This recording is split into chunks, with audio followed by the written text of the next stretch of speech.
Hello friends, आज हम 3 phase unbalance load और बैलेंस लोड का पावर कैलकुलेशन कैसे करते हैं उसका फॉर्मूला लगा के कैलकुलेशन करेंगे। तो मैं आपको बता दूं, अगर हमारा बैलेंस लोड है और अनबैलेंस लोड है, ये क्या होता है। अनबैलेंस लोड होता है जिसमें जो करंट है वो अलग अलग फेज में अलग अलग होगा। जैसे आर फेज का करंट है 40 एम्पियर, वाई फेज का करंट है 50 एम्पियर और ब्लू फेज का करंट है 45 एम्पियर। ठीक है। वोल्टेज, आर फेज का वोल्टेज 220 वोल्ट, वाई का 215 और बी का 230। इसका मतलब है कि अलग अलग फेज में अलग अलग वोल्टेज है, अलग अलग करंट है। तो अब हम इसमें पावर कैलकुलेट कैसे करेंगे इसका फॉर्मूला। साथ ही साथ यहाँ पे I R equal to I Y equal to I B, मतलब आर फेज का करंट, वाई फेज का करंट और बी फेज का करंट तीनों बराबर हैं 40 एम्पियर। आर फेज का करंट, वाई फेज का करंट, बी फेज का करंट तीनों बराबर 40। वोल्टेज, आर फेज का वोल्टेज, वाई फेज का वोल्टेज और बी फेज का वोल्टेज, तीनों फेजों के वोल्टेज बराबर है। और ये जो है ना, हम इसको लिखेंगे तो 415 ऐसे नहीं लिखेंगे, V R Y equal to V Y B equal to V R B equal to 415। क्योंकि 415 क्या है, दो फेसों के बीच का, इसीलिए जो पहले लिखा था वो ऐसे नहीं, ऐसे लिखना है, V R Y voltage between R phase and Y phase, V Y B voltage between Y phase and B phase और V R B voltage between R and B phase. अब पावर फैक्टर यहाँ पे भी 1 है और cos phi हमारा यहाँ पे भी 1 है। दोनों कंडीशन में cos फाई हमारा 1। अब हम लोड कैलकुलेट करेंगे तो यहाँ पे क्या है कि जो फॉर्मूला 3 फेज का होता है बैलेंस लोड का 3 फेज का फॉर्मूला है P बराबर √3 VI cos फाई। अब यहाँ पे cos फाई कितना है हमारा 1 है, क्योंकि लोड हमारा हमने रजिस्टिव मान लिया। अगर cos फाई होता, कम होता तो कम इंडक्टिव लोड होता, तो हमने माना लोड हमारा रजिस्टिव है।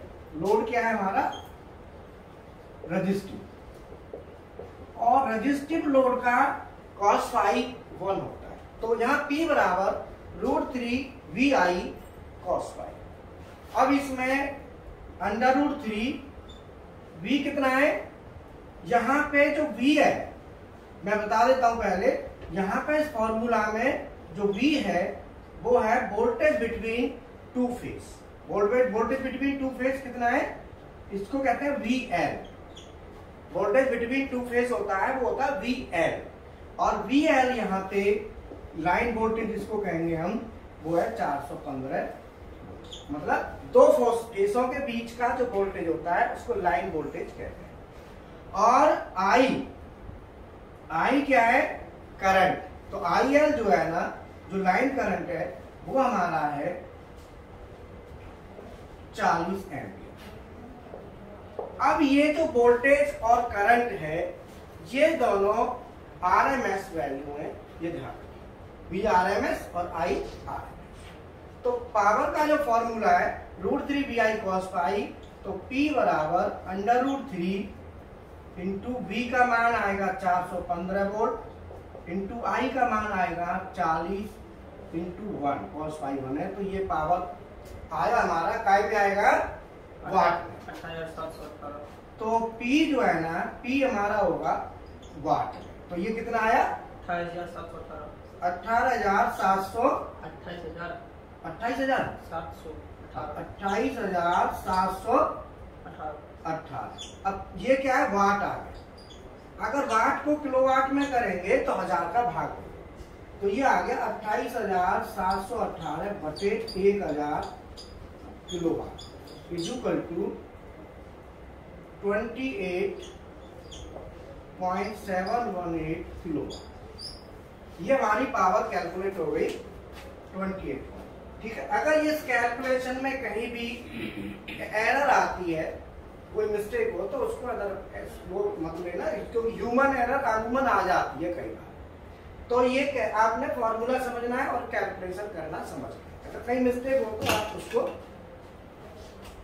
इग्नोर करना। ठीक है, अब यहाँ पे अनबैलेंस कंडीशन, अनबैलेंस में ये फॉर्मूला नहीं चलेगा। अनबैलेंस में क्या चलेगा, अलग अलग पावर तीनों फेसों की निकालनी पड़ेगी।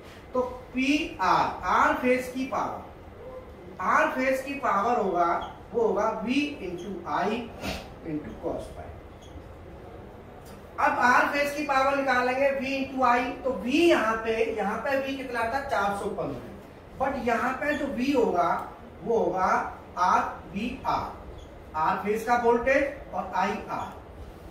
तो वी आर हमारा कितना है, आर फेज का वोल्टेज कितना है 220 वोल्ट, और आई आर हमारा कितना है, आई आर हमारा है 40 एम्पियर। तो हमें पी आर निकालेंगे, तो इस फॉर्मूला से हम निकाल लेंगे, इक्वल टू आ जाएगा V R 220 into 40 into cos phi का मान 1, कॉस फाई 1 लिया। ये भी हमारा रजिस्टिव लोड है, डिपेंड करता है कि कौन सा लोड है। रजिस्टिव में 1 होता है कॉस फाई, इंडक्टिव में कम होता है, तो कॉस फाई जितना होगा उतना आप लगा लो। तो यहाँ पे ये आया कितनी वैल्यू आई 8800, 220 गुणा 40 8800 वाट। 8800 वाट जो आया ये एक फेज का आ गया, आर फेज का। अगर हम पावर निकालते हैं वाई फेज की, तो वाई फेज की निकालेंगे तो V Y into I Y और कॉस वाई, और ये हमारा आ जाएगा वाई फेज का 215 है ना, गुणा 50 और गुणा 1, ये कितना आया 2750, 2750, 10750, 10,000, यस सर। ये आया 10,750 वाट। और तीसरा है बी फेज, तो बी फेज का वी बी और आई बी और cos phi equal to V B और आई बी दोनों 230 वोल्ट इंटू 45 एम्पियर इंटू 1, तो ये कितना आया 2350, 10,000, यस सर, 10,350 वाट। अब हमारे तीनों फेसों की अलग अलग पावर आ गई। अब हमें क्या करना है, तीनों फेसों की पावर को हमें जोड़ना है। तो यहाँ पे मैं लिख लेता हूं पहले P R, power of R phase is equal to 8800 watt, 8800 watt. P Y में 10,750 वाट, और P B is equal to power of B phase की 10,350 वाट। अगर हमारी तीनों की ये निकल के आ गई, तो टोटल अनबैलेंस लोड का जो टोटल पावर कैलकुलेट करेंगे वो होगा total power P is equal to P R plus P Y plus P B. तो पी आर कितना है हमारा 8800 plus P Y 10,750 plus P B 10,350 watt. कितना है बेटा, टोटल आया 29,900, 29,900 वाट। और इसमें 1000 का भाग दे देंगे तो 29,900 बटे 1000 कर देंगे तो ये आ जाएगा किलोवाट, और 1000 का भाग देंगे तो ये 29.9 किलोवाट, यही है। तो ये हमारा, अगर हमारे तीनों फेज अलग अलग तीनों में करंट अलग अलग है, वोल्टेज अलग अलग है, या वोल्टेज सेम है लेकिन करंट अलग अलग है, तो हमें अलग अलग फेज का कैलकुलेशन करना है। बट ध्यान रखना है कि सिंगल फेज में जो वोल्टेज चलता है वो वोल्टेज फेज और न्यूट्रल के बीच का होता है। 3 फेज में जो वोल्टेज फॉर्मूला में लगता है वो फेज वोल्टेज 2 फेजों के बीच का होता है।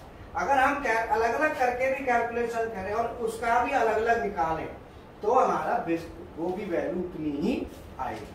अगर हम मान लो अलग अलग फेज का निकाले तो वहां पे क्या है, तीनों फेजों में करंट 40-40 है, तो 40-40 एम्पियर से और वोल्टेज हम 415 निकालेंगे तो हमारी वैल्यू अलग अलग फेज से भी उतनी ही आएगी।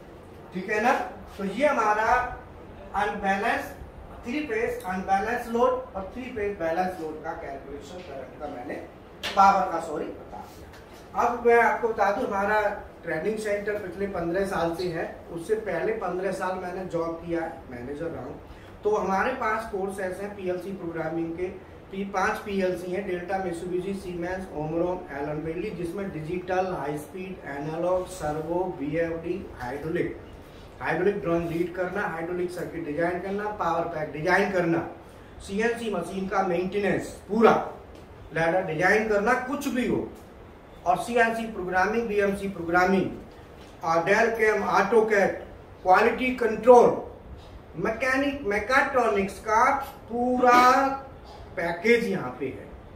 मैकाट्रॉनिक्स मतलब मैकेनिकल, इलेक्ट्रिकल, इलेक्ट्रॉनिक्स। और मैं कोई भी स्टूडेंट किसी भी कोर्स में इंटरेस्टेड हो, बस उसका इंटरेस्ट होना चाहिए, क्वालिफिकेशन कोई मैटर नहीं करती, क्वालिफिकेशन कोई मैटर नहीं करती, बस उसका इंटरेस्ट होना चाहिए कि मुझे करना है, अंदर से आना चाहिए। कोर्स फीस से भी बहुत कम है, हमारे और भी वीडियो पड़े हुए हैं यूट्यूब पे, आप देखोगे लैब का भी पूरा सेटअप है। फीस भी सीएनसी प्रोग्रामिंग, बीएमसी प्रोग्रामिंग की मात्र फीस 4000 रुपए है, दोनों मशीनों पे प्रैक्टिकल मिलेगा, पूरा साक्षात प्रैक्टिकल मात्र 4000 रुपए में। और डेल कैम और ऑटोकैड करेंगे तो ओनली 1000 रुपीज और पे करना है, और क्वालिटी कंट्रोल करेंगे तो 1000 और पे करना है, इस तरीके से। और पीएलसी सीएनसी मेंटेनेंस करेंगे तो सीएनसी मेंटेनेंस का पीएलसी के साथ पैकेज है, उसकी कॉस्ट अलग है। बट यहाँ पे खाली मेंटेनेंस में ट्रबल शूटिंग तक करना है, पैरामीटर्स हो गए और आपका फॉल्ट फाइंडिंग, अलार्म्स, उतना करना है तो मात्र 1000 रुपए आपको देने होंगे। अब बाकी पूरा करना है तो फिर वो लैडर डिजाइनिंग और वो सारी चीजें आ जाती है। पीएलसी वाले कोर्स हैं उनकी भी बहुत ज्यादा फीस नहीं है, बाकी विशाल सर से आप बात कर लें तो वो भी आई थिंक 8-10 हज़ार पे शायद 8000 समथिंग आई थिंक होगा, जो चल रहा है अभी ऑफर में। तो बाकी आपको अगर हमारा वीडियो पसंद आए तो इसे लाइक करना, शेयर करना और चैनल को सब्सक्राइब। ओके।